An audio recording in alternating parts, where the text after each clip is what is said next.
स्वागत है आप सभी का आज के इस वीडियो में। आज के इस वीडियो में हम क्लास 11th का चैप्टर नंबर 12 जीएसटी पूरा का पूरा देखने वाले हैं। इस वीडियो में हम पूरा बेसिक्स देखेंगे, थ्योरी देखेंगे जीएसटी का, प्लस जर्नल देखेंगे।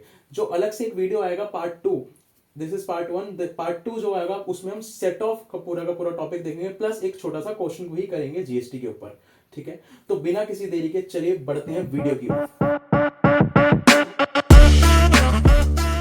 तो समझ लेते हैं सबसे पहले जीएसटी की फुल फॉर्म। जीएसटी की फुल फॉर्म है गुड्स एंड सर्विस टैक्स। अब ये एक तरीके का टैक्स होता है। टैक्स का मतलब क्या होता है सर? टैक्स का मतलब होता है जो भी लोग होते हैं वो अपनी गवर्नमेंट को कुछ पैसा पे करते हैं in the form of fees और financial charge without expecting anything in return directly.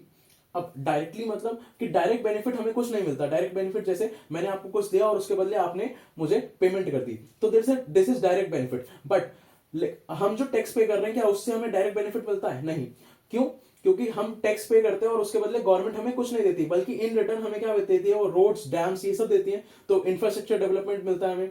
तो ये सब क्या है? इस तरीके के डेवलपमेंट को या फिर रिटर्न्स को हम क्या कहते हैं? Indirect returns. ठीक है ना? तो हमें डायरेक्टली कुछ ना मिलके हमें इनडायरेक्ट रिटर्न्स मिलते हैं from government. This is tax. अब जो टैक्स होता है उस टैक्स में सबसे पहले आते हैं दो चीजें। एक होता है डायरेक्ट टैक्स और एक होता है इनडायरेक्ट टैक्सेस।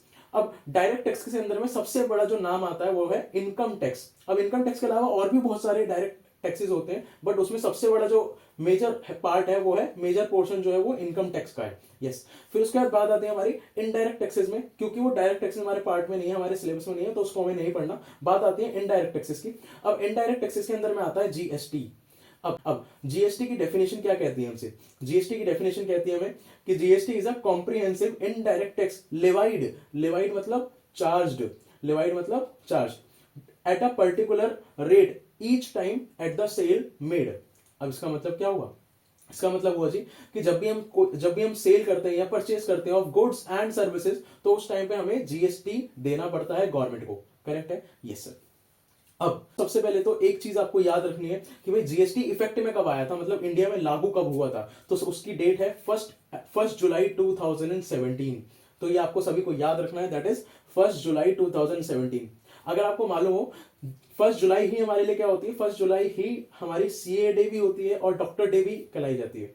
ठीक है, तो इसी दिन जीएसटी भी लागू हुआ था हमारे देश में। तो 1 जुलाई 2017 यू शुड रिमेंबर, क्योंकि एमसीक्यू में पूछ ले जाते हैं कभी कभार। अब बात आती है कि भाई जीएसटी एक ऐसा टैक्स है जो कि कुछ चीजों के ऊपर नहीं लगता। गुड्स एंड सर्विसेज के ऊपर तो लगता है, लेकिन उनमें से भी कुछ 6 चीजें ऐसी दी गई है गवर्नमेंट द्वारा जिनके ऊपर टैक्स अभी भी नहीं लग रहा जीएसटी। ठीक है, उनमें सबसे पहला नाम क्या है? सबसे पहला नाम है alcohol liquor for human consumption. फिर दूसरा आता है पेट्रोलियम क्रूड, तीसरा डीजल, चौथा पेट्रोल, पांचवा ETF and last is natural gas. अब सर ये एटीएफ आपने बोला, एटीएफ का मतलब क्या होता है? एटीएफ का मतलब होता है एविएशन टर्बाइन फ्यूल, ऐसा फ्यूल जो कि हमारे हेलीकॉप्टर्स और एरोप्लेन्स में यूज करा जाता है। ठीक है, यस। अब उसके बाद आती है हमारे एक क्वेश्चन आता है आपके पास आगे कि भाई what are the taxes subsumed in GST. अब सब्स्यूम्ड मतलब क्या होता है सर? सब्स्यूम्ड मतलब होता है कि कौन कौन से ऐसे टैक्सेस हैं जो कि जीएसटी में आके मिल गए, जीएसटी के आने से वो सारे टैक्सेस उसमें आके मिल गए, समअप हो गए। ठीक है ना? तो इसका मतलब होता है सब्स्यूम्ड। सब्स्यूम्ड का मतलब मिल जाना। यस। अब सबसे पहला उसमें क्या आता है? सबसे पहला है हमारे पास एक्साइज ड्यूटी, दूसरा है सर्विस टैक्स, तीसरा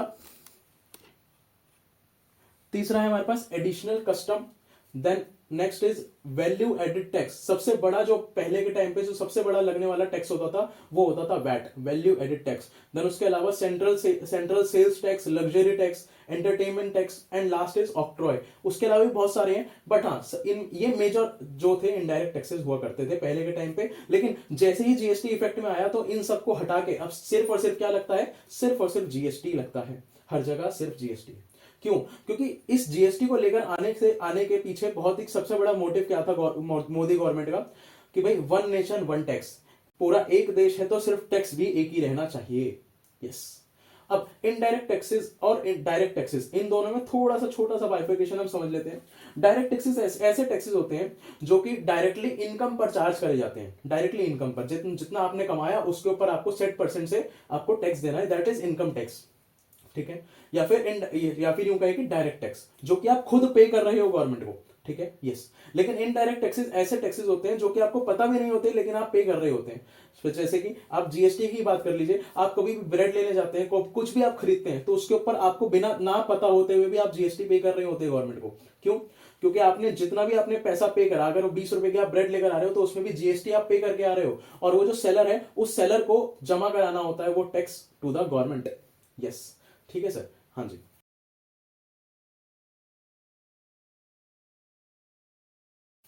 अब जीएसटी के कुछ स्लैब रेट्स होते हैं कि भाई इन्हीं सेट परसेंट से जीएसटी हमारा पूरे देश में लग सकता है। तो वो 5 स्लैब्स हमारी गवर्नमेंट ने दिए हैं। सबसे पहला क्या है? 0%, दूसरा है 5%, तीसरा है 12%, fourth is 18% and last is 28%। Yes. अब जो जीएसटी होता है वो जीएसटी दो तरीके का होता है, एक इंट्रा स्टेट और एक होता है इंटर स्टेट। मतलब जो जीएसटी लगता है वो इन दो चीजों के ऊपर डिपेंड करता है। यस। अब सबसे पहला कौन सा हो गया? Intra state transactions. Intra state transactions का मतलब क्या है कि अगर मैं जैसे दिल्ली में हूं, तो अगर मैं दिल्ली में खड़ा हूं और दिल्ली में ही किसी से ट्रेड कर रहा हूं, किसी से बिजनेस कर रहा हूं, तो वो कैसा बिजनेस, वो उस टाइम पे वो कैसी ट्रांजेक्शन कहलाएगी? इंट्रा स्टेट ट्रांजेक्शन, मतलब विद इन स्टेट। यस। लेकिन अगर मैं इंटर स्टेट ट्रांजेक्शन कर रहा हूं, मतलब कि मैं दिल्ली में खड़ा होकर किसी यूपी के बंदे से बिजनेस कर रहा हूं या ट्रेड कर रहा हूं, कुछ परचेज या सेल कर रहा हूं, तो वो कैसी ट्रांजेक्शन कहलाएगी? वो ट्रांजेक्शन कहलाएगी इंटर स्टेट ट्रांजेक्शन। हाँ या ना? Yes sir. अब क्योंकि वो इंटर स्टेट ट्रांजेक्शन है तो वहां पर जो है अलग तरीके का टैक्स लगेगा, इंट्रा स्टेट ट्रांजेक्शन में अलग तरीके का टैक्स लगेगा। अब वो कौन कौन से हैं सर? इंट्रा स्टेट ट्रांजेक्शन में 2 टैक्स लगते हैं, that is CGST and SGST, और इंटर स्टेट ट्रांजेक्शन में सिर्फ और सिर्फ एक लगता है, दैट इज आईजीएसटी।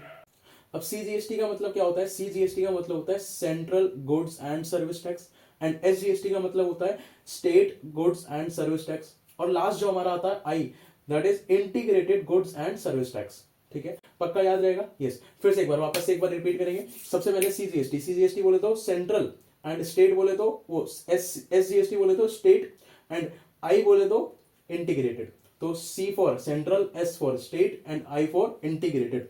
याद रखेंगे? यस। सीजीएसटी और एसजीएसटी कहां पे लगता है? जब हम इंट्रा स्टेट ट्रांजेक्शन करते हैं, और जब हम इंटर स्टेट ट्रांजेक्शन करते हैं तो उस टाइम पे आईजीएसटी लगता है। Very good.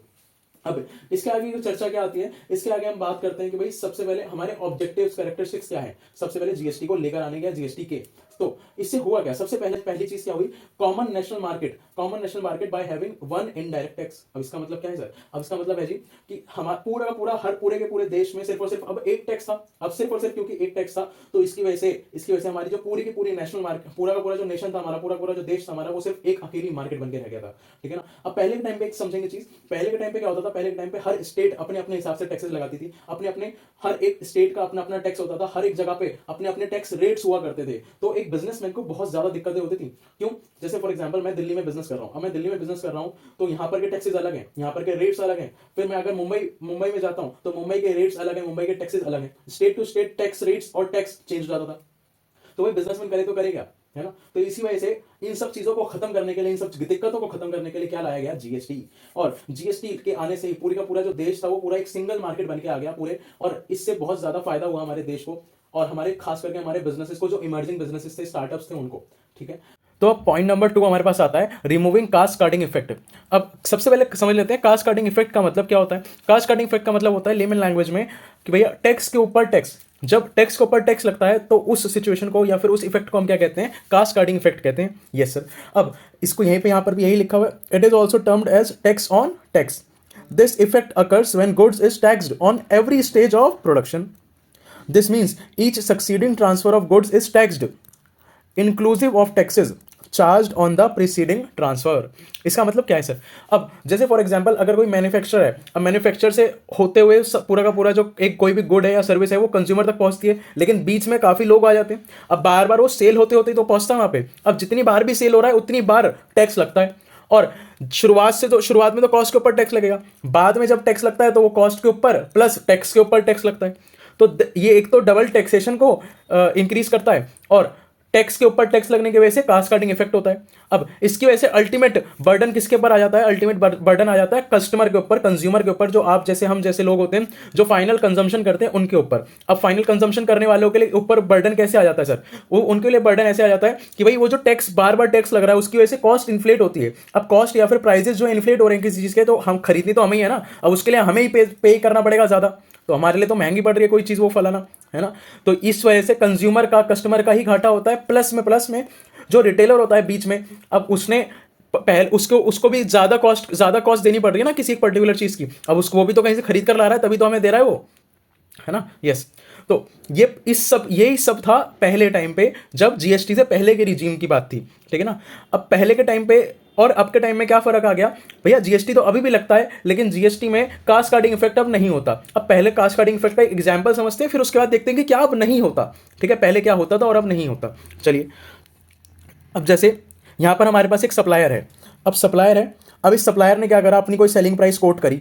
अब आप ये समझ के चलिए कि आप खरीद रहे हैं, कस्टमर हैं आप, ठीक है ना, आप ये हैं यहाँ पे, ठीक है। तो आप किससे खरीदते हो? रिटेलर से। और ये रिटेलर किससे खरीदता है? सप्लायर से या मैन्युफैक्चरर से, ठीक है। तो अब मैन्युफैक्चरर ने इसको कुछ प्राइस कोट करा, सेलिंग प्राइस, उसने अपना टैक्स उसमें लगाया, ठीक है। अब टोटल प्राइस निकल कर आ गया कुछ। अब वो टोटल कॉस्ट जो है वही तो क्या बन जाती है?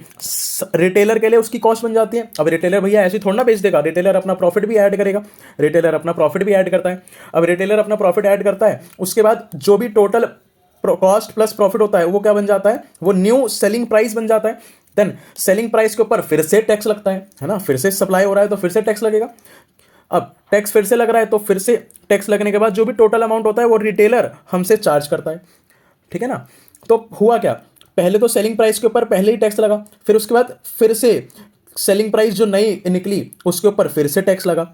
तो ये एक बार और ये दो बार टैक्स लगा। This is double taxation. और साथ ही साथ tax on tax, this tax on tax effect is known as cascading effect, ठीक है जी। अब इसको एक न्यूमेरिकल एग्जांपल से समझते हैं। अब यहाँ पे आपको दे रखा है कि भाई एक कोई सेलिंग प्राइस है जो कि मैन्युफैक्चरर है, उससे हम उसकी सेलिंग प्राइस है 100 रुपये, ठीक है। अब उसके ऊपर लगा टैक्स लगा कितना? 10 रुपये, ठीक है। अब ये कॉस्ट पड़ी इसको, किसको? रिटेलर को। किसको? रिटेलर को। तो रिटेलर को कोई भी माल जो एक्स माल है वो कितने का माल पड़ा? 110 रुपये का। उसने अपना प्रॉफिट ऐड करा, प्रॉफिट करा ऐड 20 रुपये, उसकी जो सेलिंग प्राइस हो गई वो कितनी हो गई? 130 रुपये। अब 130 रुपये के ऊपर वो क्या करा? उसने टैक्स लगाया 10% के हिसाब से। यहाँ पर भी 10% था, है ना, और यहाँ पर भी 10% के हिसाब से टैक्स लगाया। अब टैक्स लगाया तो कितना आ गया? 13। अब अल्टीमेट कॉस्ट जो कस्टमर को पड़ी, कंज्यूमर को पड़ी, वो कितनी पड़ी? 143। अब एक चीज मैं मेरे को पूछनी है आप लोगों से, आप लोग बताएंगे, ये जो 13 रुपीज है, ये टैक्स जो लग रहा है, ये टैक्स किसके ऊपर लग रहा है? इसके ऊपर तो लग ही रहा है, प्लस इसके ऊपर भी लग रहा है ना, कॉस्ट के ऊपर तो लग ही रहा है, और इसके ऊपर टैक्स के ऊपर भी लग रहा है। क्यों? क्योंकि इन दोनों को प्लस करके तो ये आया था, है ना। हाँ, तो 110 रुपए के ऊपर जो टैक्स लग रहा है, 110 प्लस 20 वो तो प्रॉफिट था। अगर मैं इसको ना भी लिखूं तो हम ये भी समझ सकते हैं कि 110 के ऊपर डायरेक्टली, ठीक है। वैसे हम एग्जाम्पल के हिसाब से चलेंगे तो 130 रुपए के ऊपर 13 रुपए जो लग रहे हैं, इस 130 में ये कॉस्ट भी इंक्लूड है और ये टैक्स भी इंक्लूड है। इसी वजह से ये इफेक्ट आता है, ये इसी वजह से कास्केडिंग इफेक्ट आता है कि भैया कॉस्ट के ऊपर एक बार टैक्स लग चुका, उसके ऊपर फिर से टैक्स लग रहा है। दूसरा, इस कॉस्ट में जिसके ऊपर फिर से टैक्स लग रहा है, इसमें तो 10 रुपीज टैक्स का भी इंक्लूड है, इसमें तो 10 रुपीज टैक्स का भी इंक्लूड है ना। तो इसके ऊपर टैक्स के ऊपर टैक्स लग रहा है। This is known as cascading effect, ठीक है सर। हाँ, अब पहले के टाइम पे क्या होता था? जीएसटी से पहले क्या होता था? एक होता है इनपुट, ठीक है। अब आईटीसी कहा जाता है इसे, इनपुट टैक्स क्रेडिट कहा जाता है इसे, इनपुट टैक्स क्रेडिट, ठीक है ना। अब इसमें होता क्या है बेसिकली कि भैया ये जो सप्लायर क्या कहता है, जो रिटेलर है, रिटेलर क्या कहता है? रिटेलर कहता है कि सर गवर्नमेंट को कि भाई हमने तो पहले से टैक्स पे कर दिया है ना, हमने तो पहले से टैक्स पे कर दिया है, तो आप हमसे वापस से टैक्स उसके ऊपर क्यों चार्ज कर रहे हो? वापस से उसके ऊपर क्यों चार्ज कर रहे हो हमारे से टैक्स, ठीक है ना। तो गवर्नमेंट क्या करती है? ये 10 रुपये रिफंड कर देती है, ये 10 रुपये रिफंड कर देती है। अब देखो हुआ क्या होगा, जो हमारा रिटेलर ने क्या करा होगा? रिटेलर ने 10 रुपये पे करे होंगे, रिटेलर ने 10 रुपये पे करे होंगे जब उसने परचेज करा होगा, ठीक है। अब उसके बाद जब उसने कंज्यूमर को बेचा तो उससे उसने 13 रुपये कलेक्ट करे टैक्स के नाम के। अब गवर्नमेंट तो क्या कहती है? गवर्नमेंट कहती है कि आपको 10 रुपये भी हमें जमा कराने हैं और ये जो 13 रुपये आपने कस्टमर से कलेक्ट करे हैं वो भी हमें जमा कराना है। अच्छा, तो अल्टीमेटली रिटेलर के ऊपर तो बर्डन किसका आ गया, दो चीज़ों का आ गया ना, दो चीज़ों का आ गया। इसी वजह से रिटेलर क्या कहते हैं, रिटेलर कहता है भाई नहीं नहीं, हम दो बार नहीं, हमने तो 10 रुपए दे दिए ना, इस 13 रुपए में से, इस 13 रुपए में से 10 रुपए तो हम दे चुके, अब आप हमें, हम बस सिर्फ और सिर्फ कितना देंगे, 3 रुपए देंगे। तो ये जो सेट ऑफ हो गया, इसे कहते हैं हम इनपुट मिलना। अब इनपुट के बारे में बहुत अच्छे से चर्चा हम जो है नेक्स्ट पार्ट में करेंगे, तो नेक्स्ट पार्ट जरूर से जरूर देखिएगा। अब जीएसटी आने से ये चीज हुई कि भैया आपको रिफंड मिलने लग गया, रिफंड क्या, इनपुट मिल के लग गया, ठीक है जी। तो ये हुआ जीएसटी के आने से। और जीएसटी से पहले भी ऐसी बात नहीं है कि जीएसटी से पहले ये फैसिलिटी नहीं थी, इनपुट तब भी मिलता था, लेकिन पहले के टाइम पे जो है इनपुट बहुत दिक्कत होती थी इनपुट मिलने में। साथ ही साथ पहले के टाइम पे टैक्सेस अलग अलग हुआ करते थे, अब तो सिर्फ और सिर्फ जीएसटी है। पहले के टाइम पे टैक्सेस अलग अलग हुआ करते थे, तो इनपुट मिला सेल्स टैक्स का और आपको सेटलमेंट करनी है वैट के साथ, तो दिक्कत होती थी। अब तो सब जगह जीएसटी है, तो इनपुट अगर जीएसटी सीजीएसटी का भी मिला है तो वो आईजीएसटी सेट ऑफ हो जाएगा, अगर एसजीएसटी से है तो वो सीजीएसटी आईजीएसटी किसी और से भी सेट ऑफ हो जाएगा। तो सब जगह जीएसटी ही तो है, अब जीएसटी है तो वो किसी से भी सेट ऑफ हो सकता है। ये हुआ है cascading effect remove because of GST, ठीक है ना। और मेरी जो डेफिनेशन है वो डेफिनेशन में भी यही लिखा हुआ है, फटाफट से एक बार डेफिनेशन पढ़ लेंगे।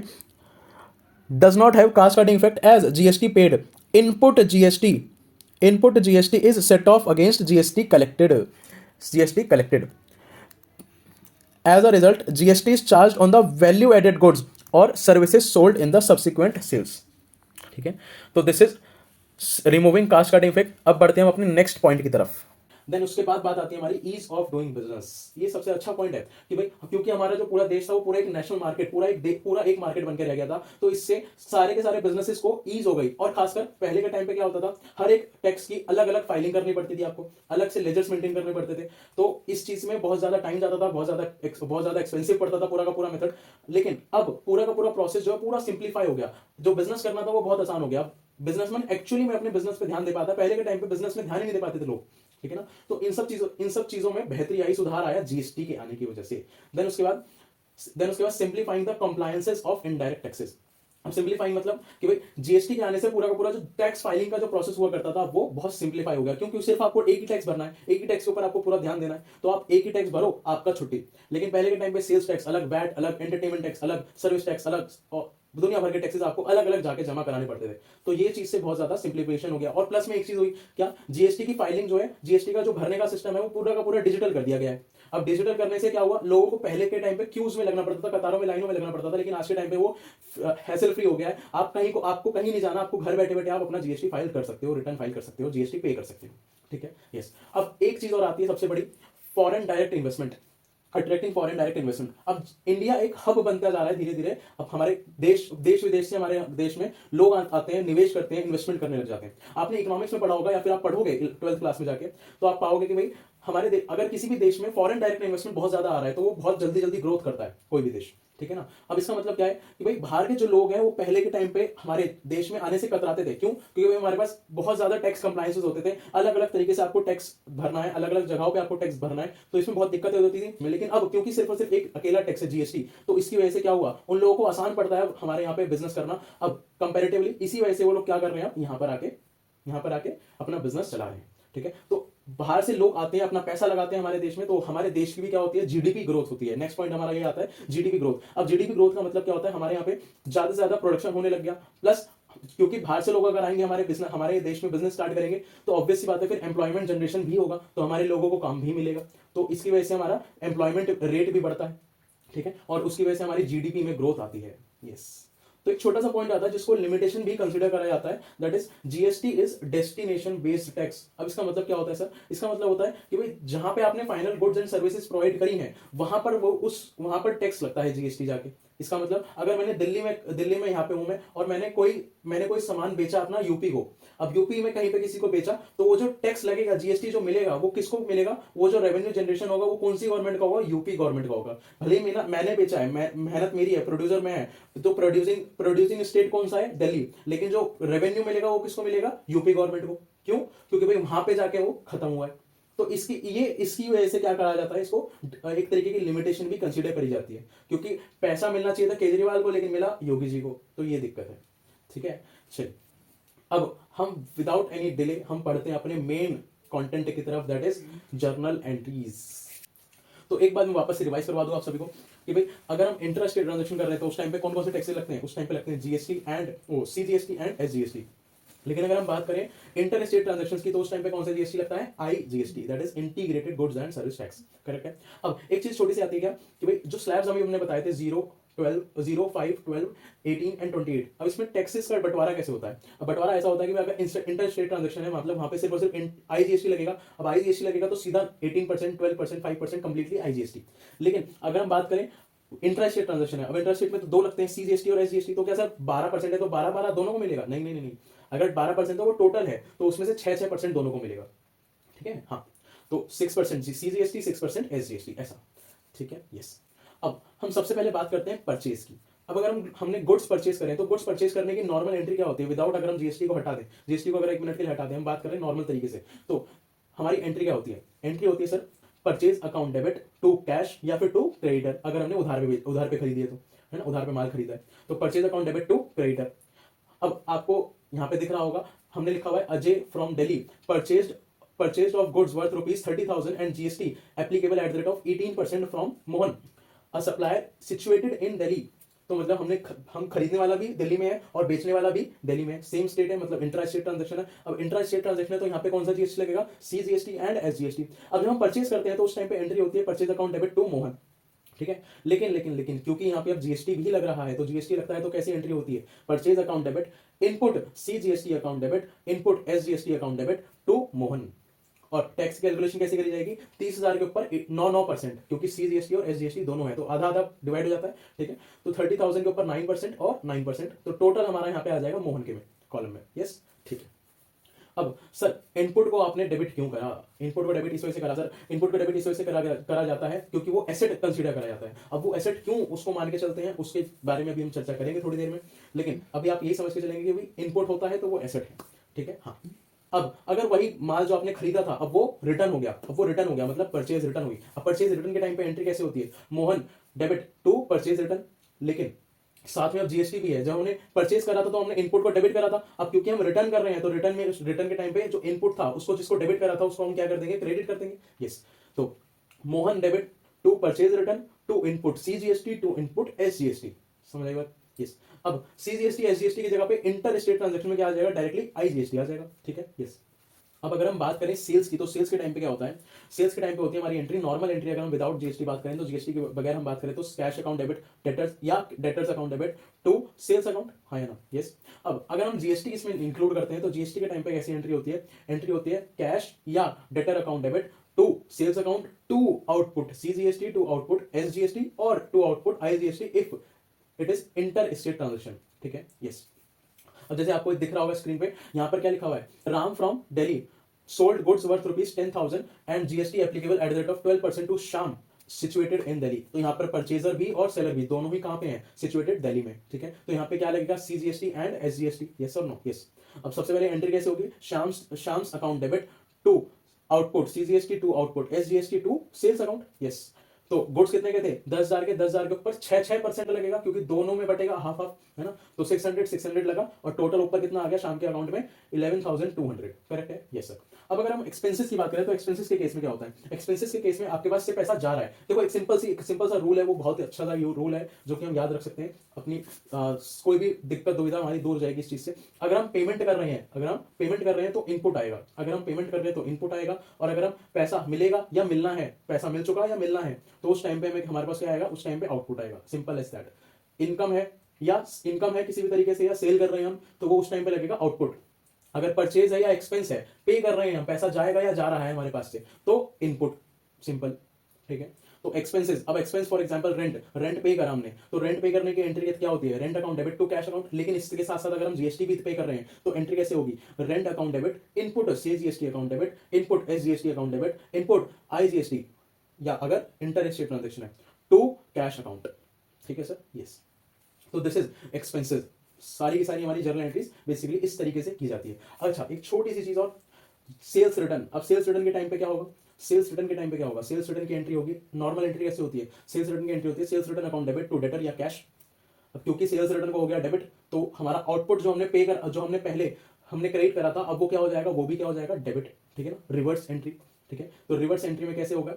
एंट्री होगी हमारी एंट्री होगी debtor sorry sales return account debit, output CGST, output SGST और output IGST account debit to sales to debtor. ठीक है, यस।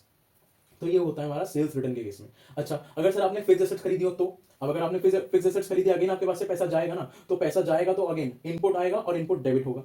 ठीक है, तो एंट्री कैसे होगी उस केस में? Fix assets account debit, input CGST, input SGST, input IGST account debit to cash और डेटर, टू कैश और क्रेडिटर, क्योंकि आपने परचेज करा है तो आपने पे करना होगा। ठीक है ना, तो वो क्रेडिटर बन जाएगा आपके लिए। यस। अच्छा जी, एक चीज छोटी सी और सुन के चलेंगे।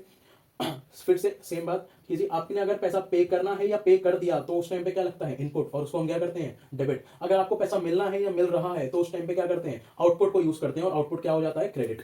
सिंपल है। यस। तो अब आ जाता है हमारे पास calculation of GST in case of discount.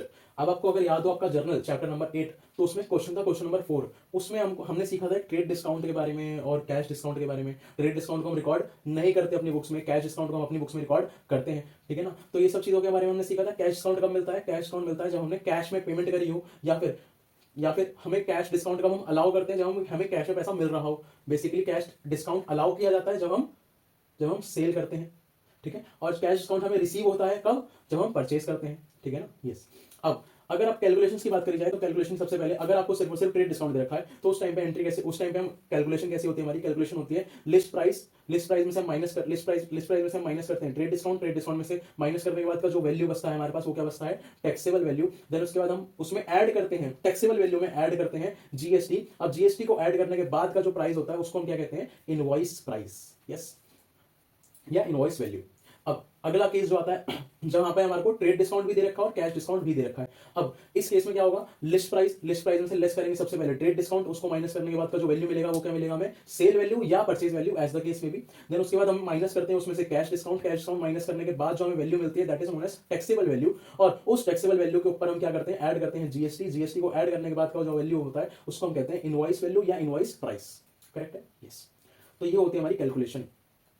अब अगला जो टॉपिक है हमारे पास वो है रिवर्स चार्ज मैकेनिज्म। अब रिवर्स चार्ज मैकेनिज्म को समझाने से पहले मैं बात करूंगा थोड़ी सी पहले शुरुआत की जो हमने बात करी थी कि भाई जीएसटी क्या है। जीएसटी के एक तरीके का क्या है? हमारा इनडायरेक्ट टैक्स है। यस सर, अब वो तो हमें पता है इनडायरेक्ट टैक्स है, लेकिन इनडायरेक्ट टैक्स का मतलब क्या है सही में? ये तो इनडायरेक्ट टैक्स का मतलब होता है कि भाई ये एक ऐसा टैक्स है जिसका पूरा का पूरा बर्डन जो है वो किसके ऊपर आता है? कस्टमर के ऊपर होता है। ठीक है ना, हमारे ऊपर, आपके ऊपर होता है। ठीक है, अब जो जैसे हम ब्रेड खरीदते हैं तो उसके ऊपर से सारा का सारा जो टैक्स कलेक्ट किया जाता है वो किससे कलेक्ट किया जाता है? हमसे। हम ब्रेड खरीद रहे हैं तो हमसे कलेक्ट किया जाएगा पूरा का पूरा टैक्स। ठीक है ना, अब वो टैक्स कलेक्ट करने वाला कौन? सप्लायर या सेलर, है ना। अब सप्लायर या जो सेलर है हमारा, उसने पूरा का पूरा हमारा टैक्स कलेक्ट कर लिया। हाँ, और वो वही बंदा आगे जाके क्या कराता है? जमा कराता है गवर्नमेंट को। समझ आ रही बात? यस। वापस एक बार सुनो क्या कि भाई जो टैक्स है वो जमा कौन कराता है गवर्नमेंट के पास? वो जमा कराता है हमारा सप्लायर या सेलर, जिसने हमें माल बेचा है बेसिकली। ठीक है ना। हाँ, लेकिन रिवर्स चार्ज मैकेनिज्म के अंदर में क्या होता है? टैक्स सप्लायर ना जमा करा के कौन कराता है? कस्टमर। ठीक है ना, मतलब मैंने किसी लॉयर को पैसा देना है, मैंने किसी लॉयर को फीस देनी है। ठीक है ना, उससे मैंने कुछ सर्विसेज ली, लेकिन और मैंने उसको उसके बदले में क्या देनी है? फीस। अब उसने लगाया होगा जीएसटी, उसके उस फीस के ऊपर क्या लगेगा? जीएसटी लगेगा। लेकिन क्या मैं जीएसटी उसको पे करूंगा? नहीं, मैं उसको जीएसटी पे नहीं करूंगा। मैं डायरेक्टली वो जीएसटी जितना भी बनता होगा वो जीएसटी पूरा का पूरा किसको मैं जमा कराऊंगा? खुद गवर्नमेंट को। लेकिन रिवर्स चार्ज मैकेनिज्म से हटके अगर हम नॉर्मल केसेस में बात करें, generally the supplier of goods and services is liable to pay GST to the government. But however, under reverse charge mechanism, the liability to pay GST is cast on the recipient of the goods and services। इसका मतलब क्या है sir? इसका मतलब है जी कि generally क्या होता है? जनरली तो सप्लायर को टैक्स जमा कराना होता है गवर्नमेंट को, लेकिन कुछ केसेस में जहां पे रिवर्स चार्ज मैकेनिज्म लग जाता है, तो वहां पे जीएसटी पे करने का या फिर जीएसटी जमा कराने का गवर्नमेंट को वो जो जिम्मेदारी हो जाती है वो सेलर की ना होकर किसकी हो जाती है? कस्टमर की। ठीक है, वो कस्टमर की बन जाती है जिम्मेदारी कि भाई वो टैक्स जो है वो किसको जमा कराना है? इस केस में वो जमा कराना है हमें खुद को, कस्टमर को ही जमा कराऊं, कस्टमर ही जमा कराएगा गवर्नमेंट को टैक्स। ठीक है जी। हाँ, अब ये जो केसेस हैं कौन कौन से केसेस हैं सर? जल्दी से बता दीजिए। सबसे पहला है परचेज ऑफ गुड्स और services from N unregistered person, N unregistered tax payer. Unregistered tax payer मतलब जो कि जीएसटी के अंदर में रजिस्टर्ड ही नहीं है। अब जीएसटी के अंदर में रजिस्टर्ड ही नहीं है तो गवर्नमेंट उससे टैक्स कैसे कलेक्ट करेगी? ठीक है ना, तो इस केस में क्या होगा? कस्टमर से टैक्स कलेक्ट किया जाएगा। ठीक है, जिसने भी उससे सर्विसेज या गुड्स परचेज करे होंगे। ठीक है, सेकंड आता है हमारे पास जो कि बहुत बहुत बहुत इंपॉर्टेंट है। ठीक है, सेकंड आता है हमारे पास फी टू लॉयर। इसका मतलब है कि अगर हमने किसी लॉयर से कुछ सर्विसेज लिया और उसको मुझे फीस पे करनी है कुछ, ठीक है, अब फीस पे करने के लिए मैं उसको सिर्फ और सिर्फ फीस पे करूंगा और उसके ऊपर जो जीएसटी का कंपोनेंट बनता होगा वो जीएसटी कंपोनेंट मैं उसको पे नहीं करूंगा। अगर आप लॉयर हो तो मेरे को आपको फीस पे करनी है, मैं आपको फीस पे करूंगा, लेकिन उसके ऊपर का जो जीएसटी का कंपोनेंट बनता होगा वो जीएसटी कंपोनेंट मैं आपको नहीं दूंगा, क्योंकि आपको जमा नहीं कराना गवर्नमेंट के पास, मेरे को जमा कराना है, तो मैं आपको ना देके मैं खुद ही जमा कराऊंगा गवर्नमेंट को। ठीक है, ये होता है रिवर्स चार्ज मैकेनिज्म। थर्ड है पेमेंट ऑफ आउटसाइड इंडिया। अब अगर मैं कुछ भी किसी भी व्यक्ति से, अगर वो बाहर किसी देश से, इंडिया के बाहर अगर कोई है, अब उससे मैं कुछ खरीद रहा हूं और उसको मैं पेमेंट कर रहा हूं, अब मैं पेमेंट मैंने कर दी उसको, जीएसटी मैंने उसको पे कर दिया, क्या गवर्नमेंट उसको पकड़ती फिरेगी? क्या दूसरे देश में जाकर उसको पकड़ेगी, भाई ला तू मेरे को जीएसटी दे? ऐसा हो ही नहीं सकता, it is not practically possible. ठीक है ना, इसी वजह से क्या कहा जाता है कि भाई अगर आप पेमेंट कर रहे हो आउटसाइड इंडिया तो आप पहले ही उसमें से जीएसटी निकाल लो और जीएसटी हमें जमा करा दो, गवर्नमेंट ऐसा कहती है। ठीक है, लास्ट आता है हमारे पास यूज ऑफ कॉपीराइट। अगर आप किसी भी तरीके से किसी भी चीज की कोई कॉपीराइट यूज कर रहे हो और उस कॉपीराइट को यूज करने के लिए आप पेमेंट कर रहे हो, तो कॉपीराइट यूज करने के लिए जो पेमेंट कर रहे हो उसमें से जो जीएसटी आप पे करोगे वो जीएसटी आप सेलर को पे ना करके आप सीधा गवर्नमेंट को जमा कराओगे। ये होता है गवर्नमेंट का पूरा का, ये गवर्नमेंट के द्वारा निर्धारित किया गया है और ये होता है पूरा का पूरा हमारा रिवर्स चार्ज मैकेनिज्म। ठीक है जी, इसके अंदर में पेमेंट के लिए कुछ हमारे पास ट्रांजेक्शन है। अब जैसे फॉर एग्जांपल आपके पास स्क्रीन पे आपको एक पूरा एग्जांपल दिख रहा होगा लॉयर वाला, payment of fee to lawyer. अब जब हम पेमेंट करते हैं लॉयर को तो वैसे कायदे से अगर हम रिवर्स चार्ज ना देखें तो उस टाइम पे एंट्री कैसे होनी चाहिए? Fee to lawyer account debit, input CGST, input SGST account debit to cash account, क्योंकि पेमेंट हम करते हैं तो इनपुट लगता है। लेकिन लॉयर की फीस को रिवर्स चार्ज के अंदर डाला गया है, इस वजह से हम क्या करेंगे, इस वजह से एंट्रीज होती है lawyer fees account debit to cash account. सिर्फ और सिर्फ जो भी फीस थी उसको मैंने पे कर दिया लॉयर को। ठीक है, अब उसके ऊपर का जो जीएसटी बनता था उसको हम अलग से पे करेंगे सीधा गवर्नमेंट को। अब वो एंट्री कैसे होती है? Input CGST account debit, input SGST account debit और input IGST account debit to cash account. ये होगी डायरेक्ट जीएसटी पे करने की, और ये जीएसटी कौन पे कर रहा है? हम। किसको? गवर्नमेंट को। ठीक है जी, yes, this is the reverse charge mechanism. That's it for the video. I hope आपको ये वीडियो पसंद आया होगा, मेरी मेहनत अच्छी लगी होगी। अगर आपको जरा भी कुछ समझ आया हो तो प्लीज इस वीडियो को जरूर से जरूर शेयर करें, अपने दोस्तों तक पहुंचाएं, इस वीडियो को लाइक करें और अगर मेरे चैनल को अभी तक आपने सब्सक्राइब नहीं करा है तो सब्सक्राइब जरूर करें।